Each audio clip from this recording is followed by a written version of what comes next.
श्यामनगर के एक घर में अमीर बेटी की शादी की तैयारियां जोरों से चल रही थी। वहीं उनके पास में एक गरीब परिवार भी था। उनकी बेटी की भी शादी थी। गरीबी के चलते इतनी सजावट नहीं कर पा रहे थे। हम आ चुके हैं। अगले हफ्ते हमारी दोस्त की शादी है। सारी जिम्मेदारी हमारी। चल पूजा, छत पर बिस्तर लगा कर आते हैं मेहमानों के सोने के लिए, क्योंकि नीचे बहुत गर्मी है। अच्छा हुआ यार जो तुम दोनों आ गई। बेटा आते ही काम करोगी, पहले कुछ खा लो। पूजा के दोस्तों को कामना कुछ खाने के लिए देती है, जिसके बाद सभी ऊपर छत पर बिस्तर लेके जाते हैं और लगाते हैं। तभी उनकी नजर पास वाली पड़ोसन पर पड़ती है। आ जाओ जल्दी से, छत पर सारी अरेंजमेंट हो रखी है। देखो कितनी अच्छी सजावट है। बेटा नीचे से केक लेकर आ जाना और कुछ कोल्ड ड्रिंक भी। एक मिनट, हमारी ब्राइडल रानी, तेरी बैचलरेट पार्टी है, बिना गाने के पूरी थोड़े ना होगी। इतना बोलकर उसकी दोस्त उसे ब्राइडल पट्टी पहनाती है और सर का ताज। उसके बाद दोनों डांस करके एंजॉय करती है और केक कट करती है। Happy new journey my dear friend. तेरी अमीर पड़ोसन की शादी भी उसी दिन है ना जिस दिन तेरी है। ये लोग अपनी शादी की हर एक चीज कितने अच्छे से एंजॉय कर रहे हैं। काश कि हम भी तुझे ब्राइड टू बी की पार्टी दे पाते। कोई बात नहीं मेरी दोस्त, शादी से पहले मेरे घर आ गई, मेरे लिए यही काफी है। अपनी पड़ोसन को इतना एंजॉय करता देखकर पूजा बहुत खुश होती है। ऐसे ही एक एक निकलते दिन के साथ उसके माँ बाप पैसे जोड़ रहे थे। 2 लाख का और इंतजाम कर लीजिए। घर में जो भी पैसे रखे थे उससे तो शादी का सामान आ गया और अब भी कुछ पैसों की जरूरत है। मैंने भैया से बात करी है, कल राजस्थान जा रहा हूँ। उनके मालिक से कुछ पैसे ब्याज पर उधार लेने। और सुनो, हमने जो 20,000 रुपए की एफडी करवाई थी वो तोड़वा लो, शादी में काम आएगी। अब मुकेश अगले दिन सवेरे ही राजस्थान के लिए निकल जाता है और वहीं कामना भी बैंक में एफडी छुड़वा कर पैसे ले आती है। अब मुकेश राजस्थान जा रहा था। वहीं दूसरी तरफ उनके पड़ोसी, जहां उनकी बेटी की शादी, वो भी प्री वेडिंग सूट के लिए राजस्थान जाते हैं। सच में भैया, ये रिसोर्ट बहुत अच्छा है। घर पर ये स्विमिंग पूल मेरी बेटी का सपना था कि वो स्विमिंग पूल के पास अपना प्री वेडिंग शूटिंग करवाए। भैया मैं तो कह रहा था कि अपनी बिटिया की शादी भी राजस्थान में करवाते, बिल्कुल रॉयल तरीके से। अब बेटी को बुला लो, स्विमिंग पूल से लेकर रिसोर्ट के हर एक कोने गार्डन में हम बिटिया की शूटिंग करवाएंगे। अब कुछ देर में ब्राइडल लुक में दुल्हन और उसका मंगेतर स्विमिंग पूल के पास आते हैं और अलग अलग पोज में फोटो खिंचवाते हैं। अंकल, मुझे अपने मंगेतर के साथ पूल के अंदर की भी कुछ फोटोज चाहिए। हाँ हाँ बेटा, क्यों नहीं। इतना बोलकर वो दोनों कपल पूल के अंदर चले जाते हैं और फोटो खिंचवाते हैं। तभी थोड़ी देर में वहाँ पर मुकेश भी आ जाता है। मुकेश देखकर बहुत हैरान होते हैं। अरे भैया, तुम यहाँ बिटिया की शादी इसी रिसोर्ट में करने का सोचा है क्या? अरे नहीं नहीं भैया, हम गरीब की कहाँ इतनी औकात। मैं तो यहाँ रिसोर्ट के मालिक से मिलने आया हूँ। वो भैया के मालिक है, उनसे कुछ बात करनी थी बस। अरे आओ अनिल भाई, तुम्हारे भाई ने मुझे बताया तुम्हारे बारे में। अभी तुम्हें पैसे देता हूँ, आखिर बिटिया की शादी है। अब ऐसा बोलकर मालिक मुकेश को पैसे दे देता है, जिसके बाद मुकेश घर आकर सारी बात अपनी पत्नी को बताता है। कुछ लोग इतने अमीर हैं कि प्री वेडिंग शूटिंग के लिए इतने पैसे खर्च कर रहे हैं जितनी उन्होंने अपनी बेटी की प्री वेडिंग शूट के लिए पैसे खर्च करे हैं। उसके आधे पैसे भी हमने अपनी बेटी की शादी में खर्च नहीं करे। आप ज्यादा मत सोचिए, हम उनकी बराबरी नहीं कर सकते। अच्छा सुनिए ना, कल हल्दी की रस्म है। घर में सिर्फ एक पंखा है। घर आए मेहमान भी गर्मी से परेशान हो रहे हैं। मैंने बात करी है टेंट वालों से, वो हमें 2 पंखा और दे देंगे। अब एक तरफ जहां मुकेश किसी से कर्जा लेकर मांग मांग कर शादी का खर्चा उठा रहा था, वहीं दूसरी तरफ अमीर पड़ोसी घर में कुछ कमी नहीं होती। मैंने आपको कहा था हल्दी मेहंदी संगीत किसी छोटे मोटे धर्मशाला में रख लीजिए, पर आपको तो घर में ही रखना है। आप घर में रखा है तो बाहर के लिए कुछ कूलर मंगवा लेना और कुर्सी भी और टेंट भी लगवा दीजिए, ताकि किसी को धूप ना लगे। भले ही शाम को फंक्शन है, पर मेहमान तो बाहर भी बैठेंगे ना। अरे भाग्यवान, क्यों चिंता करती हो, सारी तैयारियां हो चुकी हैं। और सुनो, हमारे बगल वाली की बेटी की भी शादी है। उनसे भी पूछ लो अगर उन्हें हमारी कुछ मदद चाहिए हो तो। अब इतना बोल रामलाल वहाँ से चला जाता है, जिसके थोड़ी देर बाद शकुंतला कुछ गद्दे लेकर जाती है। शांति बहन, आज तो तुम्हारी बेटी की भी हल्दी है, तुम कहाँ हल्दी कर रही हो? तुम्हारे घर में कितनी गर्मी लग रही है। तुमने अगर हमें पहले बताया होता तो 2 कूलर हम तुम्हारे इधर भी लगवा देते कि रात में मेहमानों के सोने के लिए काम आएंगे। धन्यवाद बहन, एक मदद और कर देती। आपके तो 2-4 घर खाली पड़े हैं, अपने मेहमानों के साथ मेरे भी कुछ मेहमान एडजस्ट कर देती। हमारे घर में सिर्फ एक ही पंखा और गर्मी ज्यादा है, पंखे वाले से बात करने पर शाम तक ही कुछ हो पाएगा। हाँ हाँ शांति, क्यों नहीं भेज देना अपने मेहमानों को हमारे पीछे वाले घर में सोने के लिए। कितनी गर्मी हो रही है, बेकार गर्मी में शादी रखी। अब जल्दी से हल्दी लगाकर हम भी अपने घर जाएं। शांति बहन, छत पर भी 2 पंखे लगवा लेती, हल्दी तो पसीने से ही गीली हो गई। अब एक तरफ भरी गर्मी में जहाँ गरीब बेटी की हल्दी होती है, वहीं ज्यादा डेकोरेशन और डीजे के साथ अमीर बेटी की हल्दी होती है, येलो ड्रेस के साथ। हमारी सपना के सपने सच हो गए, दुल्हन बनने वाली है ये तो। बुआ जी, मेरे सपने तो तब सच होंगे जब आप मेरी हल्दी पर ठुमके लगाएंगी। सपना घर आए मेहमानों के साथ मिलकर खुशी खुशी नाच गाना गाकर मजे करती है।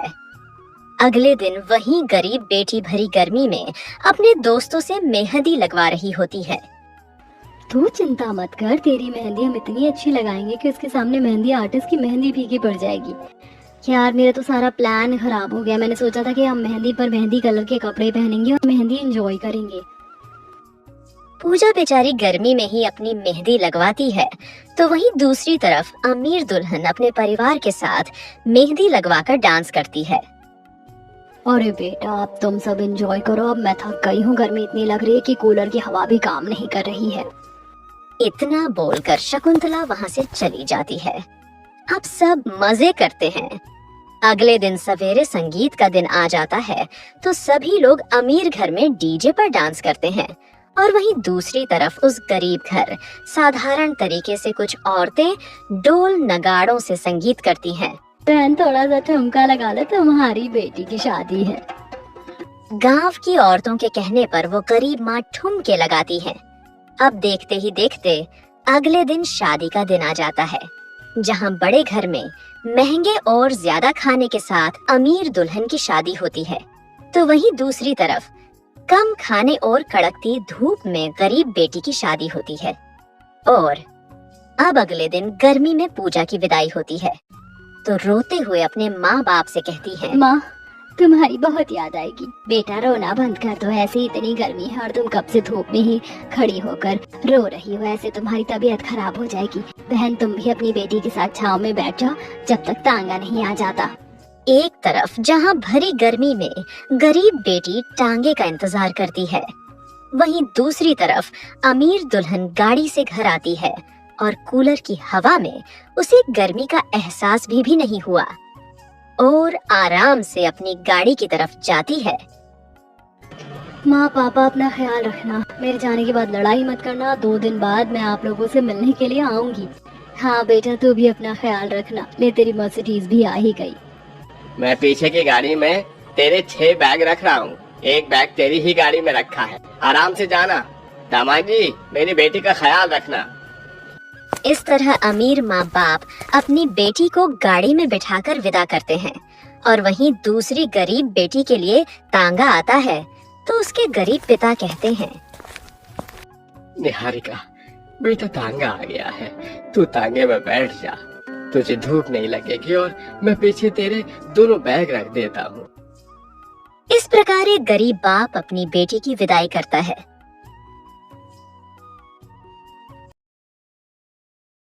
किशनपुर नाम के गांव में कमला नाम की विधवा औरत थी।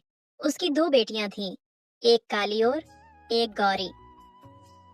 देखो माँ, किसी चोरी चोरी अपनी बहन को चूड़ियाँ दी जा रही है और हमें इस बारे में कुछ पता भी नहीं है। तेरी इतनी हिम्मत, अब तो मुझसे छुपा कि ये सब काम करने लगा। अपनी इस काली और बदसूरत बहन को चूड़ियाँ ला कर दे रहा है। मेरी बहन बदसूरत नहीं है, समझिए आप। जैसे संजना इस घर की बेटी है, वैसे ही अर्पिता भी इस घर की बेटी, और दोनों का इस घर पर बराबर का हक है। आप क्यों हमेशा मेरी बहन को काली और बदसूरत कहती रहती हो? अब काली और बदसूरत को ये नहीं बोलेंगे तो क्या मिस वर्ल्ड बोलेंगे? इसकी शक्ल तो कुत्तों से भी कई गुजरी है। इसकी औकात तो हमारे डॉग टॉमी जितनी भी नहीं है, ये तो उससे भी कई गुजरी है। भूलो मत, ये मेरा घर है, ना कि तुम दोनों का। इस घर में तुम दोनों को रहने दे रही हूँ, इतना ही काफी है। अगर तू महीने भर की सारी कमाई लाकर मुझे देगा तो ही तेरी बहन और तू इस घर में रह सकते हैं, वरना तुम दोनों को यहाँ रहने की कोई जरूरत नहीं है। बोलकर वो कमला काली बेटी के हाथ में से चूड़ियां उतार लेती है और उसके हाथ से सारे पैसे छीन कर ले जाती है। आखिर ऐसी क्या वजह थी जो कमला उन दोनों भाई बहन से इतनी नफरत करती थी? तुम्हें कुछ नहीं होगा। मैं जानती हूँ, अब मेरा समय आ चुका है। आप मुझसे वादा कीजिए, मेरे जाने के बाद आप अर्जुन और हमारी बेटी का ख्याल रखोगे। मैं तुमसे वादा करता हूँ, मैं इन दोनों का ख्याल रखूंगा। ऐसा कहते हुए संजय की पत्नी इस दुनिया को अलविदा कह देती है, जिसके बाद संजय बहुत रोता है। दरअसल संजय की पत्नी ने अभी अभी एक बेटी को जन्म दिया था और डिलीवरी के टाइम उसका काफी ब्लड लॉस हो जाता है, जिसके कारण उसकी मौत हो जाती है।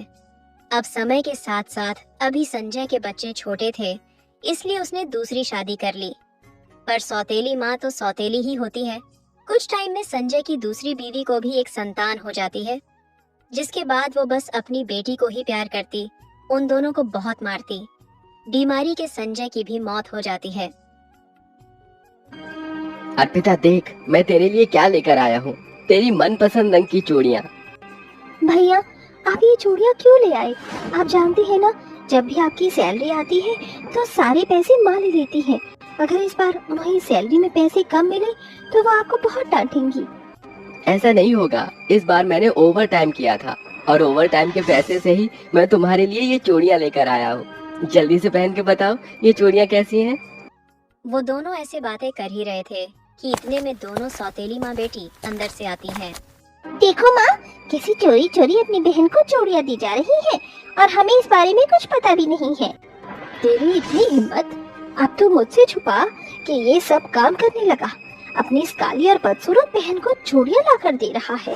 इतना बोलकर वो कमला काली बेटी के हाथ में से चूड़ियाँ उतार लेती है और उसके हाथ से सारे पैसे छीन कर ले जाती है।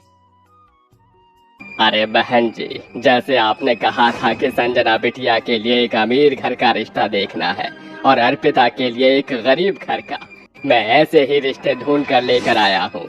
अब तो बस आप जल्दी से शादी की तैयारियां शुरू कर दीजिए। मैं इस अर्पिता की बच्ची को कभी भी खुश नहीं रहने दूंगी। शादी के बाद भी ये गरीबी में और परेशानी में जिएगी और वहीं मेरी बेटी सारे ऐशो आराम से रहेगी। अब पंडित जी बताए अनुसार शांति दोनों बेटियों की शादी अमीर गरीब ससुराल में करवा देती है। जहां काली बेटी को गरीब ससुराल मिला, वहीं दूसरी गौरी बेटी को अमीर ससुराल मिला। कुछ दिन तो सब कुछ ठीक रहा, पर थोड़े ही दिनों में शांति की गौरी बेटी को दुख मिलने लगे।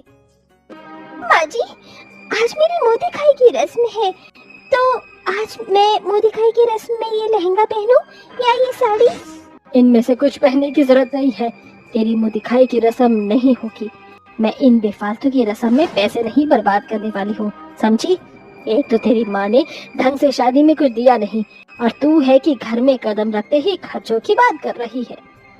आपने जो जो कहा था वो सब मेरी माँ ने आपको दहेज में दिया है, बल्कि उससे अच्छा ही दिया है। उसके बाद भी आप मुझे दहेज को लेकर ताने मार रही हैं। आपके पास किस चीज की कमी है? महल जैसे बंगले में आप सब लोग रहते हैं, फिर भी आप इतनी कंजूसी कर रही हैं। तेरी इतनी हिम्मत कि अब तू मुझे कंजूस बोलेगी। अब शादी के कुछ समय बाद ही शकुंतला उसे थप्पड़ मार देती है, जिसके बाद वो रोते हुए अपने कमरे में चली जाती है।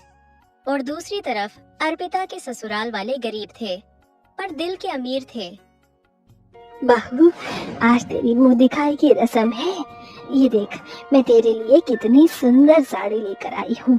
तो आज अपनी मुंह दिखाई की रस्म में यही साड़ी पहनना। और देख, मैंने यहाँ कितनी अच्छे से सजावट करवाई है। तेरे मायके वालों की तरह हम अमीर तो नहीं है, लेकिन जितना हमसे हो सका उतना हमने किया है। माँ जी, आपने इतना सब कुछ किया, मुझे ये देखकर बहुत अच्छा लगा। मेरे काले रंग के होने के बावजूद भी आप लोगों ने इस शादी के लिए हाँ की। बहू इंसान की पहचान उसकी इंसानियत और स्वभाव से होती है, ना कि उसके रंग से। चलो अपनी आंखों में ये आंसू साफ कर लो और जल्दी से साड़ी पहनकर तैयार हो जाओ। थोड़ी देर में तेरी मुंह दिखाई की रस्म शुरू हो जाएगी। अर्पिता के ससुराल वाले भले ही गरीब थे, पर उसे बहुत प्यार करते थे और उसे कभी भी उसके काले रंग की वजह से ताने नहीं देते। वहीं दूसरी तरफ उसकी सौतेली बहन के ससुराल वालों के पास सब कुछ था, पर वो कभी भी उसे प्यार नहीं करते थे और हमेशा उसे दहेज के ताने देते रहते थे। अब तो बाहर से ऑर्डर करके खाना खाया जा रहा है और मुझे इस बारे में कुछ पता भी नहीं है। माँ जी, आप खाना ही इतना कम बनवाती हैं कि ढंग से एक रोटी भी नहीं मिलती है। ऊपर से आप मुझे बचा हुआ खाना देती हो। मेरी माँ ने आज तक मुझे कभी बचा हुआ खाना नहीं दिया और यहाँ इतने अमीर ससुराल होने के बावजूद भी मुझे बचा हुआ खाना खाना पड़ता है। अगर मुझे पता होता कि मेरी सास और ससुराल वाले इतने कंजूस हैं, तो मैं कभी भी शादी के लिए हाँ नहीं करती। तेरी औकात है रात का बचा हुआ खाना खाने की, समझी? एक तो तू, तेरी माँ ने 2 टके का दहेज नहीं दिया, ऊपर से तू इतना बोलती है। रुक, तुझे अभी बताती हूँ। ऐसे बोलते हुए शकुंतला अपनी बहू को बहुत मारने लगती है, जिसके बाद वो इन सब से परेशान होकर अपने मायके लौट जाती है और रोते हुए अपनी माँ को सारी बात बताती है। संजना बेटा, मुझे माफ कर दे, ये सब मेरी ही गलती है। अमीरी को देखकर मैंने तेरी शादी ऐसे जल्लादों के घर में कर दी। गरीब घर में शादी होने के बाद भी आज अर्पिता इतनी खुश है, और वहीं इतने अमीर परिवार में शादी होने के बाद भी मेरी बेटी खून के आंसू रो रही है। किसी ने सही कहा था कि जैसी करनी वैसी भरनी। मेरे किए की सजा तुझे मिल रही है। जो जुल्म मैंने अर्पिता पर किए, वो सब अब तेरे साथ हो रहे हैं। आज मुझे मेरी गलती का एहसास हो गया। अब उसके बाद शांति अपनी बेटी को लेकर उसके ससुराल जाती है और शकुंतला को समझाती है और उन्हें जेल भेजने की धमकी देती है, जिसके शकुंतला को उसकी गलती का एहसास हो जाता है और वो अपनी बहू से माफी मांग लेती है। इस प्रकार दोनों बहनें अपने अपने ससुराल में खुश रहती हैं।